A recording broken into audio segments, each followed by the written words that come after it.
ஆண்டவருடைய ஆவி என்மேல் உள்ளது, ஏனெனில் அவர் எனக்கு அருள் பொழிவு செய்துள்ளார். ஏழைகளுக்கு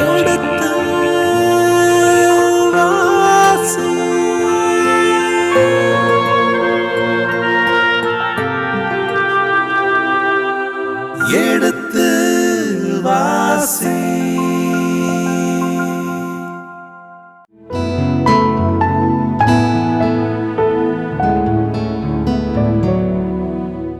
இனிய இதயங்களே, எடுத்து வாசி நிகழ்ச்சியில் குறிப்பேட்டின் முதல் புத்தகத்துடனான விவிலிய விளக்கங்களுக்கு செவிமடுத்துக் கொண்டிருக்கின்றோம்.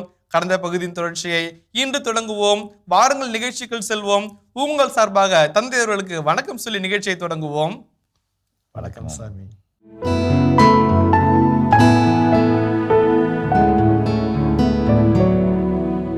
குறிப்பேடுகள் 1-2 நான் பார்க்கின்ற ஒரு அழகான காட்சி. அதுதான் வாழ்க்கையை பார்க்கின்ற விதம் ரொம்ப வித்தியாசமாக இருக்க வேண்டும். ரொம்ப அழகான வாழ்க்கையாக இருக்க வேண்டும். அதான் நாடு கடத்தப்பட்ட பின்பு ஒன்றுமில்லை எசேக்கியேல் 37 சொல்லப்படுவது போல உலர்ந்த எலும்புகளைப் போல காய்ந்து தீந்து வறண்டு அப்படியே ஒன்றுமே இல்லை, இனி வாழ்க்கையே கிடைக்காது அப்படின்னு அப்படியே கிடந்த நேரத்தில் என்னுடைய வாக்காக வந்து அந்த இறை வாக்கு சதையாகவும் நாளமாகவும் ரத்தமாகவும் மாறி ஒரு சேனையாக எழும்பி நின்றது போல இந்த 1 குறிப்பேடு 2 குறிப்பேடு ஒரு புதிய பார்வை அவர்களுக்குள்ளாக தருகிறது. அது ரொம்ப முக்கியம் சாமி. நிறைய சமயத்தில் நம்மளுக்கு some people change our outlook of looking at the things. அந்த அவுட்லுக்கு சேஞ்ச் பண்ணுற அளவுக்கு நம்மளை தாக்கம் கொடுத்தாங்கனாக்க வாழ்க்கையில் எங்கேயோ போயிடுவோம். எது முக்கியத்துவம்னு சொல்லிக் கொடுப்பாங்க. இந்த புத்தகத்தை பார்க்கின்ற போது என் அறையில் உட்காந்து எழுதி கொண்டிருந்தேன். ஒரு அம்மா வந்தார்கள். அந்த அம்மா பார்த்தா தெரியும், அந்த அம்மா தர்மம் வாங்க தான் வந்திருக்கிறாங்கன்னு தெரியும். என்னம்மா அப்படின்னேன். சாமி சாப்பிட்றது எதுவும் இல்லை சாமி என்று உரிமையோடு சொன்னார்கள். நான் ஒரு 200 ரூபாய் எடுத்து போய் சாப்பிட்டோம், பாம்மா போய் வேலைப்பார் ஓடுப்போ அப்படின்ட்டு நான் வந்துட்டேன். வரும்போது அந்த அம்மா முணுமுணுப்பது என் காதில் கழகாக கேட்டது. எனக்கு தெரியும் மாதா கைவிட மாட்டாங்க என்று சொல்லிக்கிட்டே அந்த அம்மா போகுது. அந்த 200 ரூபாய் ஒரு வெற்றுத்தாள், $2 அவ்வளோதான், மீறி போனால் இல்லைங்களா, ஒன்றும் இல்லை. ஆனால் அந்த 200 ரூபாய் தாளிலே இறைவனை பார்க்கக்கூடிய ஒரு நல்ல மனது, பரந்த மனது, பக்தி நிறைந்த மனது அந்த சகோதரிக்குள்ளாக இருந்ததை நான் பார்த்து வியந்து போனேன். அதுதான் சில சமயம் நம்மளுக்கு 5 லட்சம் 6 லட்சம் கூட வரும், நம்ம அதை நினைக்க மாட்டோம். அது ஏதோ பை சான்ஸ்னு வந்துச்சுன்னு சொல்லிட்டு. நம்ம வாழ்க்கையில் நடக்கிறது எதுவுமே பை சான்ஸ் கிடையாதுங்க, எல்லாம் பை சாய்ஸ். சாமியுடைய கிருபை, இந்த கிருபையினால் நமக்கு கொடுக்குற சாமியுடைய ஆசீர்வாதம் தான் நமக்கு அந்த அழகான கருத்து. இப்படிப்பட்ட நல்ல கருத்துக்கள் 2 கருத்து, நல்ல கருத்து 2 கருத்து இந்த புத்தகம் வலியுறுத்துது. உங்களுக்கு எசேக்கியா இப்படி நடந்ததோ, அல்லது சமாரிட்டர்கள் அவ்வளோ கொடுமை பண்ணுறாங்க, உங்களுக்கு தீங்கிழைக்கும் மனிதராக கவலைப்படாதீங்க. கடவுள் அனுமதிச்சாலே தீமை வராது உங்களுக்கு. கடவுள் அனுமதிக்கிறாரு, அவங்க மூலமாக ஏதோ நல்லது நடக்கும், கவலைப்படாதீங்க என்கிற ஒரு எண்ணத்தை நமக்குள்ளாக கூட்டுகிறார்கள். அதே போல் ரெட்ரிபியூஷன், பரிகாரம் என்பது மிக மிக முக்கியமானது. நான் என்னத்தை பண்ணிட்டேன் போய் மன்னிப்பு கேட்கறதுக்கு? சாமி இவ்வளோ பண்ணிட்டாரு, அவர் தான் மன்னிப்பு கேட்கணும் என்ற ஒரு போராட்ட மனப்பான்மை அந்த மக்கள் மத்தியில் இருந்தது. இவ்வளோ பண்ணிட்டாரு, அவருக்கு நம்ம எவ்வளோ செஞ்சோம், எடுக்காத பழியா, செலுத்தாத பழியா, எடுக்காத விழாவா, கொண்டாடாத திருவிழாக்களா, இவ்வளோ செஞ்சோமே, அவருக்கு இவ்வளோ புகழ்ச்சி செஞ்சோமே, அவர் நம்மளை இப்படி பண்ணிட்டாரு, அந்நியர் கையில் விட்டார், நம்ம கோயிலை இடிக்க விட்டாரு, அவமானப்படுத்த விட்டாரு. அந்த ஒரு கோபம் இருந்தது. இந்த கோபத்தை அழகாய் ஆற்றி, இல்லை மகனே இதுதான் வாழ்க்கை, இப்படித்தான் ஆண்டவரை நேசிக்க வேண்டும், இது இப்படியும் கூட ஆண்டவரை வழிநடத்துவார் என்கின்ற ஒரு செய்தி நமக்குள்ளாக கொண்டு வருகிறது இந்த புத்தகம். அதான் நல்ல செய்தியாக நான் பார்க்கிறேன். திருப்பாடல் 105, 106 பற்றி ஒரு வாசிப்பாகமே. கடவுளும் அவர் தம் மக்களும். அது 1 குறிப்பேடு 16:8-22 கிட்ட. எக்ஸாக்டா 1 குறிப்பேடு 16:8 முதல் 22 வசனங்களுக்கு ஈடாக இருக்கிறது. இதுவும் அதுவும் ஒன்றாய் பகுதியாக நான் சொன்னேனே. எதுக்காக சொன்னேன்னே, இப்போ 1 குறிப்பேடும் மற்ற புத்தகங்களும் தனிச்சு நிற்கலை. விவிலிய பாரம்பரியத்தோடு வருது, விவிலிய கோட்பாடுகளோடு உள்ளடக்கி இருக்குது. சில பகுதிகள் அப்படியே பல விவிலியத்தினுடைய பகுதியில் உள்ளடக்கி கொண்டிருக்கிறது என்பதற்கு இந்த ஒரு 106 வாசிக்கிறேன். அல்லேலூயா. ஆண்டவருக்கு நன்றி செலுத்துங்கள், ஏனெனில் அவர் நல்லவர், என்றென்றும் உள்ளது அவரது பேரன்பு. ஆண்டவரின் வலிமை மிகு செயல்களை யாரால் இயம்ப இயலும்? அவர்தம் புகழை அனைத்தையும் யாரால் விளம்பக்கூடும்? நீதி நெறி காப்போர் பேறு பெற்றோர். எப்பொழுதும் நேரியதை செய்வோர் பேறு பெற்றோர். ஆண்டவரே, உம் மக்கள் மீது நீர் இரக்கம் காட்டும்போது என்னை நினைவு கூரும். அவர்களை நீர் விடுவிக்கும் போது எனக்கும் துணை செய்யும். அப்போது நீர் தேர்ந்தெடுத்த மக்களின் நல்வாழ்வை நான் காண்பேன். உம்முடைய மக்களின் மகிழ்வில் நானும் பங்கு கொள்வேன். உமது உரிமை சொத்தான மக்களோடு உம்மை நான் போற்றிடுவேன்.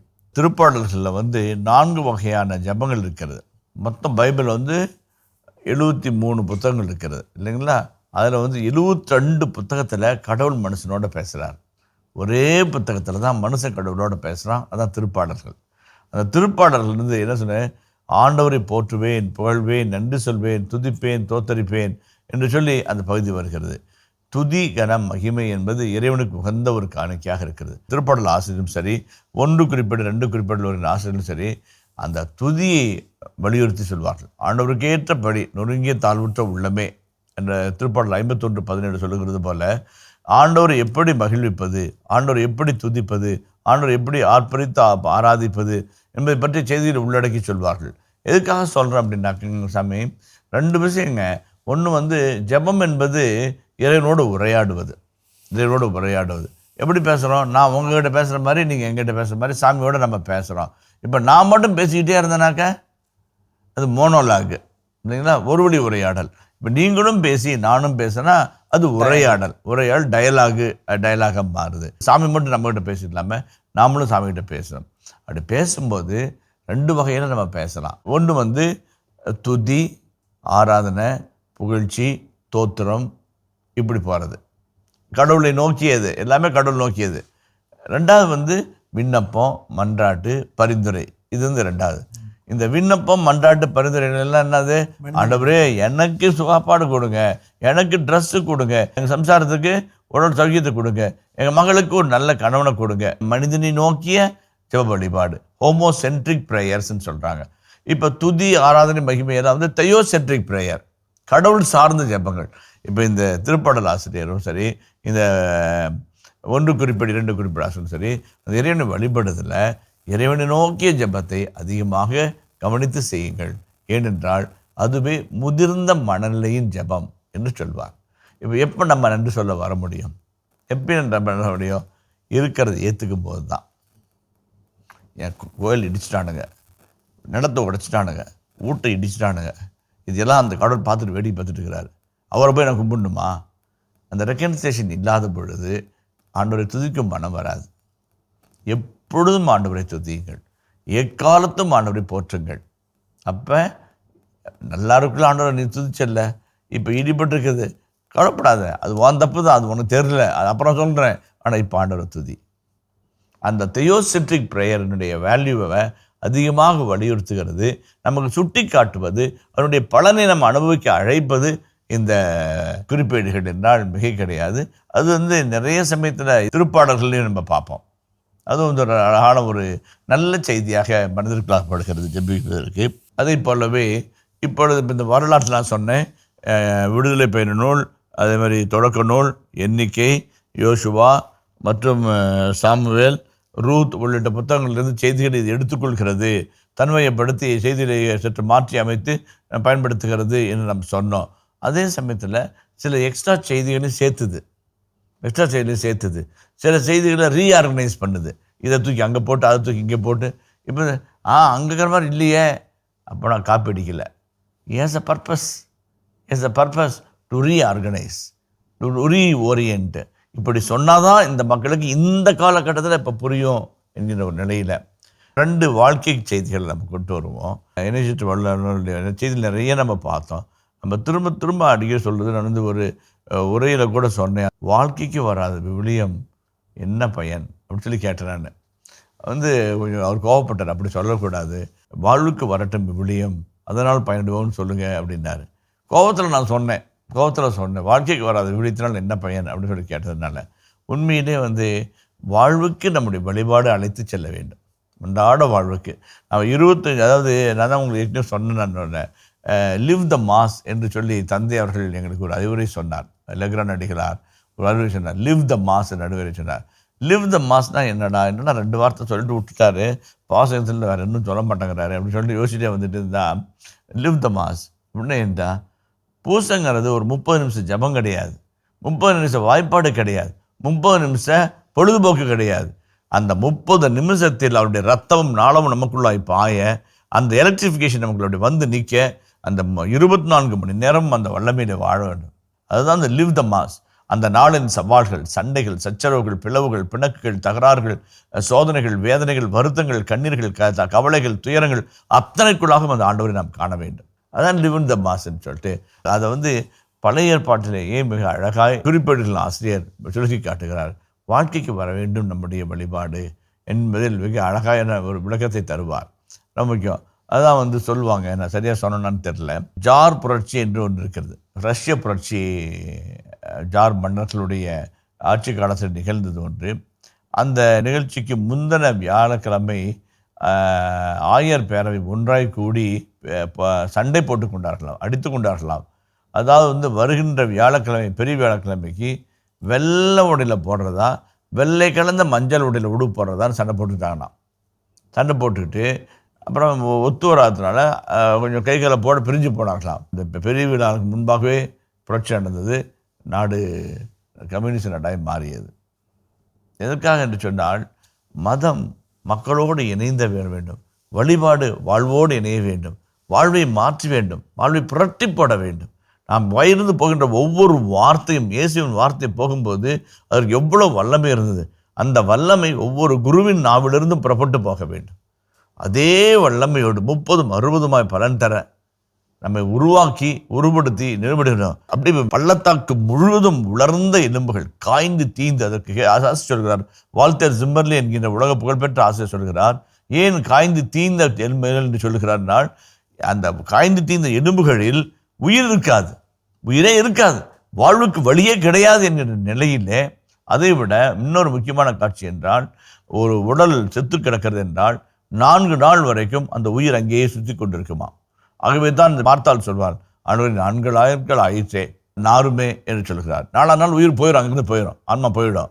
இப்போ 4 நாள் போய் எத்தனையோ நாள் ஆயிடுச்சு. காஞ்சி தீந்து போன ஒரு உடல் இருக்கிற இடத்துல அவனுடைய வாக்கு உரைக்கப்பட்டது. அந்த உரைக்கப்பட்ட இறைவாக்கு ஒரு வாழ்வாய் மாறியது. ஒரு பெருஞ்சேனையாய் எழுந்து நின்றார்கள். எந்த போராட்டம் சந்திக்கக்கூடிய சக்தி வாய்ந்த போர் வீரர்களாக அவர்கள் மாறினார்கள். அதைத்தான் சொல்கிறார். இந்த வாழ்வுக்கு வருகின்ற விவிலியமாக, வாழ்வுக்கு வருகின்ற வழிபாடாக, வாழ்வை புரட்டி போடுகின்ற வழிபாடாக இருந்தோம் என்றால், நாம் ஒட்டுமொத்த சமுதாயம் ஒன்றாக சேர்ந்து ஒரு இனிய புதிய உலகத்தை படைப்பதற்கு வாய்ப்பாக அமையும் என்பது இந்த ஆசிரியருடைய அருமையான கருத்தாக அமைகிறது. இன்னும் நல்ல நல்ல கருத்துக்களை அவர் உள்ளே கொண்டு இருக்கிறார். அதை பற்றி பார்ப்போம். வேறு ஏதாவது கேட்கணும்னு நீங்கள் நினச்சிங்கன்னா சொல்லலாம். இல்லை சாமி. இப்போ வந்து இந்த புத்தகத்தினுடைய முதல் பகுதி, அந்த பகுதி 1 முதல் 29 அதிகாரங்களை கொண்டிருக்கிற அற்புதமான ஒரு புத்தகமாக இருக்கிறது. அதை வந்து நம்முடைய புதிய மொழிபெயர்ப்பு அழகாய் பிரிக்கிறது. முதலாவது வழிமரபு அட்டவணை 1 முதல் 9 வரையுள்ள அதிகாரங்களை கொண்டது. அடுத்ததாக சவுலின் வாழ்வை பற்றிய செய்தியை ஒரு அதிகாரத்தில் சொல்கிறது. 1 முதல் 14 வரை நிறைய வார்த்தைகள். அப்புறம் பாருங்கள், தாவீதின் ஆட்சியை பாருங்கள், அது வந்து 11லேருந்து 29 வரைக்கும் இருக்குது. தாவீதுக்கு அவ்வளோ நேரத்தை கொடுக்குறாங்க, அவ்வளோ இடத்த கொடுக்குறாங்க. அதில் வந்து தொல்லைகளும் சாதனைகளும், கோயிலை கட்டுவதற்கான தயாரிப்புக்கு அவர் என்னவெல்லாம் செய்தார் என்ற செய்தி. இதில் வந்து சாலமோன் பற்றிய செய்திகளும், அவரை தொடர்ந்து வருகின்ற அரசியல் பற்றிய செய்திகளும் நம்ம பிற்பாடு வரப்போவதை நம்ம காண்போம். ஆனால் வந்து 3/2 பங்கு பகுதியை வந்து தாவீது கொடுக்கிறார். அந்த வகையில் பார்க்கின்ற பொழுது தாவீதுடைய கண்களிலே ஒரு இமாலய மனிதராக, ஒரு உயர்ந்த மனிதராக, நேரிய மனிதராக, எல்லாருக்கும் பிடித்தமான மனிதராக காட்டப்படுகிறார். இங்கே அப்சலோம் இல்லை, இங்கே வந்து உரியா இல்லை, இங்கே பெத்ஷெபா இல்லை, இங்கே கொலை இல்லை, இங்கே வஞ்சகம் இல்லை. அப்படிப்பட்ட எந்த காட்சிகளையும் நம்ம காண இல்லாதவாறு இந்த பகுதி வருகிறது. 1 முதல் 9 வரை உள்ள அதிகாரங்கள் தலைமுறை பட்டியல். 10ஆம் அதிகாரம் சவுல். 11ஆம் அதிகாரம் 1 முதல் 29ஆம் அதிகாரம் 30ஆம் வசனம் வரைக்கும் தாவீதினுடைய நிகழ்வுகள். இந்த பகுதியில் 3 அமைப்புகளிலே இந்த பகுதியை நாம் பிரித்து பார்க்கிறோம். அது நம்ம பகுத்து பார்க்கும்போது சின்ன சின்ன நிகழ்வுகளை சரிவர நாம் செய்வோம். தந்தை அவர்களே, மறுபடியும் ஒரு கேள்வி. இந்த கேள்வி என்னென்னா, இப்போ தான் நம்ம தவக்காலத்தை முடிச்சிருக்கிறோம். இந்த தவக்காலத்தில் இயேசு பிரபு நம்ம ஆண்டவரை வந்து பிளாத்து முன்னாடி நிற்க வச்சு நிறைய கேள்வி கேட்பாங்க. பிளாத்து ஒரு கேள்வி கேட்பான், நீ தான் யூதரின் அரசனா சொல்லி கேட்பாப்புல. ஒரு தொகுப்பு ஒன்று சொல்லுமென்னா, நீரே சொல்லி விட்டீர்னு சொல்லிட்டு ஒன்று வரும். இதை நீராக சொல்கிறீரா அல்லது வேறு யாராவது சொல்லி அதை கேட்டு சொல்கிறீர்களான்னு சொல்லிட்டு ஒரு கேள்வி வரும் சாமி. இப்போது நாம் இது வரைக்கும் இந்த குறிப்பேடு பற்றி இதை இப்படி படிக்கணும், இதை பார்க்கணும், இதனுடைய லிங்க் எப்படி இருக்குது, நம்மளுடைய சாராம்சங்கள் மாற்றி அமைக்கப்பட்டிருக்கின்றன, அதுட்டு இதனுடைய ஹைப்பு நல்ல சூப்பர் வந்துட்டு இருந்தோம். இது நாமளாம் சொல்லிக்கிறோமா, இதை தான் ஆசிரியரும் கருத்து தான் சொல்லணும் சரி ஆசைப்படுறாரா, அதை தான் ஆசிரியர் சொல்லியிருக்கிறாரா அப்படி ஒரு கேள்வி ஒன்று இருக்கு சாமி. 1 சாமுவேல் 2 சாமுவேல் 1 அரசர் 2 அரசர் இவை பற்றி பேசுகிற வரலாற்று இணைச்சட்ட வரலாற்று நூலாசிரியர் வேறு. அவருடைய வேறு குழாமை சார்ந்தவர். வேறு குழாமை சார்ந்த ஸ்கூல் ஆஃப் டியூட்ரானமிஸ்டிக் ஹிஸ்ட்ரி என்று சொல்வார்கள். இப்பொழுது கிரானிக்லஸ் ஹிஸ்ட்ரி என்று ஆரம்பிக்கிறார்கள். வரலாறு மாறுபடுகிறது. 2 வரலாற்று ஆசிரியர்கள், 2 வரலாற்று தன்மையாளர்கள், ஒரு வரலாறு. இப்போ இந்த ஆசிரியர் இணைப்பாளர் ஆசிரியர், லிங்கிங் ஆசிரியர். அந்த அதோட இதை இணைக்கும் ஒரு கடமை இவருக்கு உண்டு. நம்ம சொல்கிறது தொக்கி நிற்கக்கூடாது, தனிப்பட்டு நிற்கக்கூடாது, விலகி நிற்கக்கூடாது என்கின்ற ஒரு எண்ணம் அவருக்குள்ளே இருந்துச்சு. அதனால் பழைய செய்திகளோடு நெருங்கிய தொடர்பை கொண்டு அதை சொல்லுகிறார். அதே போல் சொல்லும்போது பழைய செய்தி அப்படியே சொன்னாங்க யாருக்கும் எந்த விதத்துலேயும் பயனளிக்காதுன்றதுனால சொல்லும் விதத்தை மாற்றுகிறார். அதான் ஒரு பையன் பலூன் விற்றுருக்குல, அவன் ஃப்ரெண்டு பலூன் விற்றுருக்கான். அப்போ என்னடா எவ்வளோடா பலூனு, 20 ரூபா பலூனு அப்படின்னு சொன்னானா. அப்போ சொன்னான்னா, நீ இங்கே 20 ரூபாய்க்கு இங்கே விற்றுக்கிட்டு, நான் 5 நிமிஷம் என் பலூனை விற்றுட்டு அப்புறம் உனக்கு ஹெல்ப் பண்ணுறேன் அப்படின்னா. 5 ரூபா 5 ரூபா 5 ரூபா 5 ரூபா 5 ரூபா, அங்கே பாரு 20 ரூபா, இங்கே பாரு 5 ரூபா, அங்கே பாரு 20 ரூபா, இங்கே பாரு 5 ரூபா. மக்கள் 5 20 ரூபா அவனுக்கு தேவை இருக்குதோ இல்லையோ, பிள்ளைங்க அங்கே 5 ரூபா கம்மியாக கிடக்குது, டக்குன்னு நீங்கள் வாங்கிட்டானா. இங்கேயே அதை வாங்கிட்டு அங்கே போய் சேர்ந்துட்டு அவனுக்கு இதே ட்ரிக்கு சொல்லி கொடுத்து இங்கே வைக்கிறான். அதாவது அந்த ஆசிரியருடைய பயன்பாட்டு தன்மை, வரலாற்றை பயன்படுத்துகிற தன்மை முற்றிலும் மாறுபட்ட தன்மையாக இருக்கிறது. அந்த இணைச்சிட்ட வரலாற்று நூலாசிரியர் சொல்லுகின்ற ஒரு தன்மை ஒன்று, இந்த குறிப்பேடுகளின் ஆசிரியர் சொல்லுகின்ற வரலாற்று நிகழ்வுகள் ஒன்று. இதில் என்ன ஒரு காரியம் விஞ்சி நிற்குது அப்படின்னாக்க, புது வாழ்வு பற்றிய ஒரு செய்தி அவர் ரொம்ப வலியுறுத்தி பேசுகிறார்.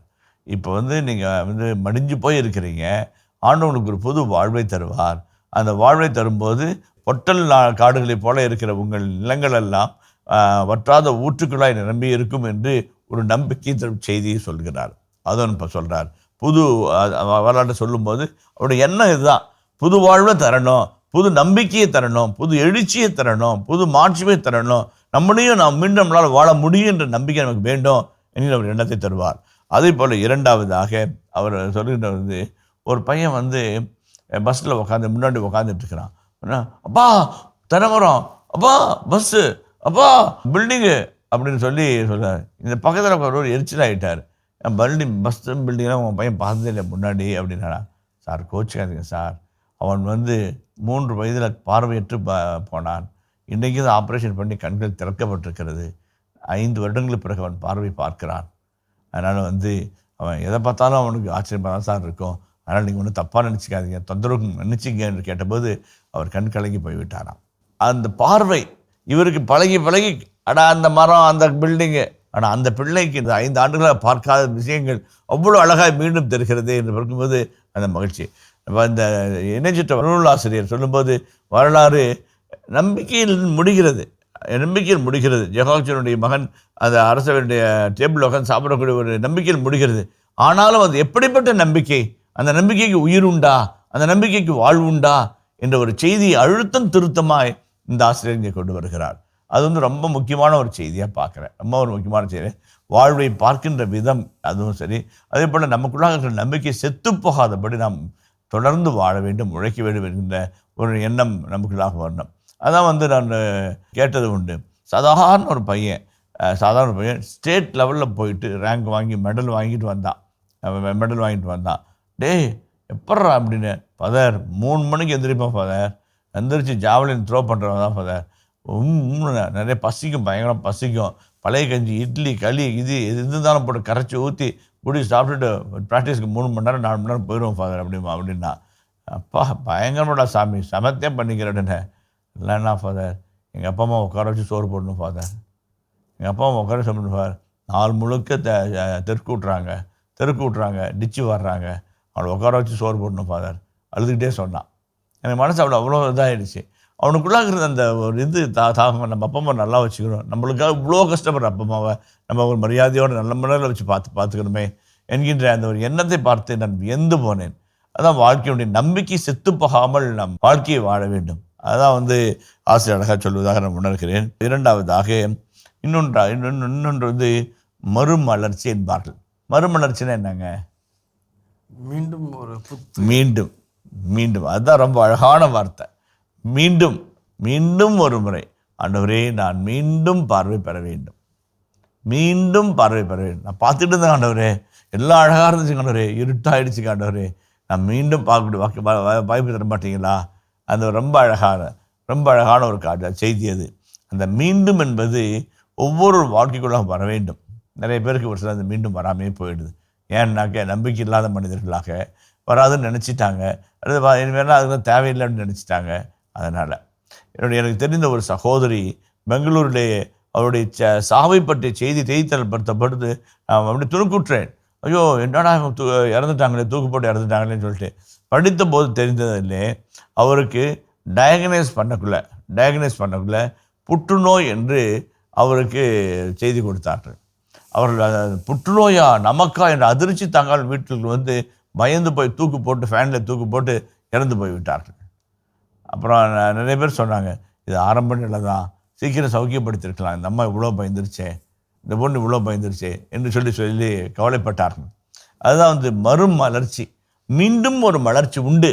வாடிய போன நமக்கும் ஒரு மீண்டும் ஒரு வாழ்வு உண்டு.